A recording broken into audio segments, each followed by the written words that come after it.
मैं सुनीता सिंगल अपने चैनल एस्ट्रोलिंक में आपका हार्दिक स्वागत करती हूँ और शनिदेव से प्रार्थना करती हूँ कि वो आपके घर में सुख शांति बनाए रखें। आज का जो मेरा टॉपिक है वो है लव मैरिज। लव मैरिज बहुत ही कॉमन एक टॉपिक बन चुका है आज के टाइम में। आप भी अगर किसी से प्रेम करते हैं और उसी से विवाह करना चाहते हैं, लेकिन उसमें कोई बाधा आ रही है, कोई अड़चन आ रही है, तो मैं आपको आज एक ऐसा कारगर उपाय बताऊंगी कि आप अगर उस उपाय को कर लेंगे तो आपको आपका प्यार अवश्य ही मिल जाएगा। तो शुरू करते हैं। लव मैरिज आज के टाइम में एक आम बात बन चुकी है।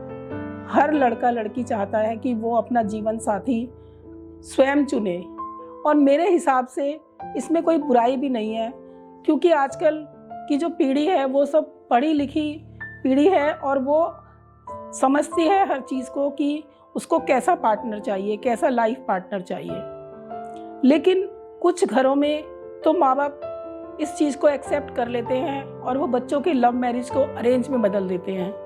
लेकिन कुछ परिवार ऐसे हैं आज के टाइम में भी जो इस चीज़ को अच्छा नहीं समझते और वो अपने बच्चों की खुशियों के आड़े आ जाते हैं, या फिर लड़के के घर वाले या लड़की के घर वाले में से कोई भी इस चीज़ के ऊपर अड़ जाता है। अब जो लड़का लड़की हैं वो एक दूसरे से इतना प्यार करते हैं कि वो एक दूसरे के बिना जीना उनके लिए मुश्किल हो जाता है, और वो इतने परेशान हो जाते हैं कि वो क्या करें, कि वो ना तो अपने पार्टनर को छोड़ सकते हैं और ना ही वो अपने घर वालों का विरोध कर सकते हैं।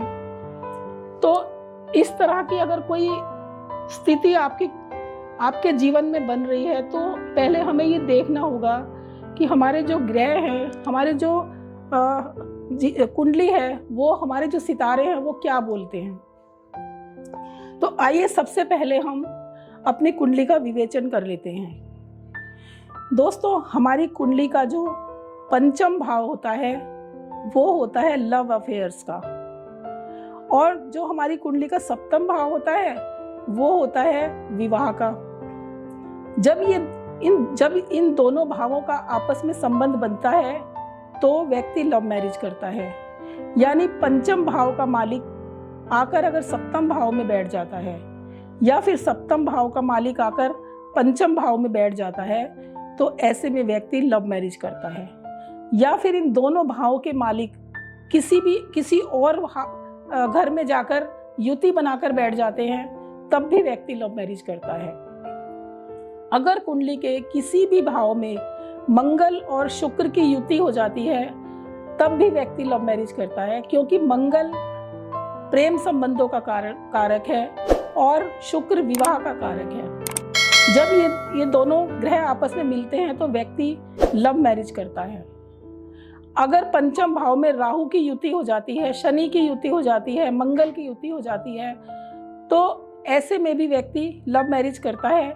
लेकिन अगर पंचम भाव में राहु बैठा होता है तो बहुत सा ऐसा देखा गया है कि बहुत से संबंधों में बहुत ज़्यादा समय तक नहीं टिक पाते हैं ऐसे संबंध, और राहु उनके संबंधों को खराब कर देता है। उसके बाद आता है कुंडली का नवम भाव।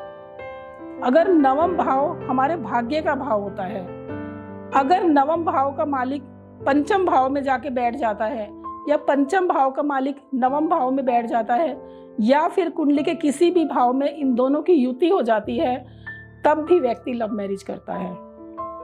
अब आपने लव तो कर लिया, लेकिन उसको आप अरेंज नहीं कर पा रहे हैं, विवाह नहीं कर पा रहे हैं, ये बहुत बड़ी समस्या है। ना आप अपने घर वालों को समझा पा रहे हैं, ना अपने पार्टनर को समझा पा रहे हैं, बहुत बड़ी समस्या है ये।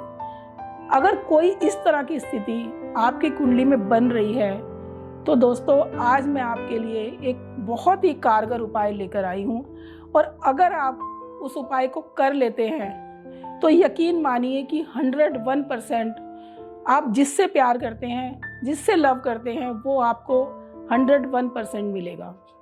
सिर्फ आपको एक छोटा सा उपाय करना है। आपको करना क्या है कि रविवार के दिन आपको गुड़ का दान करना है।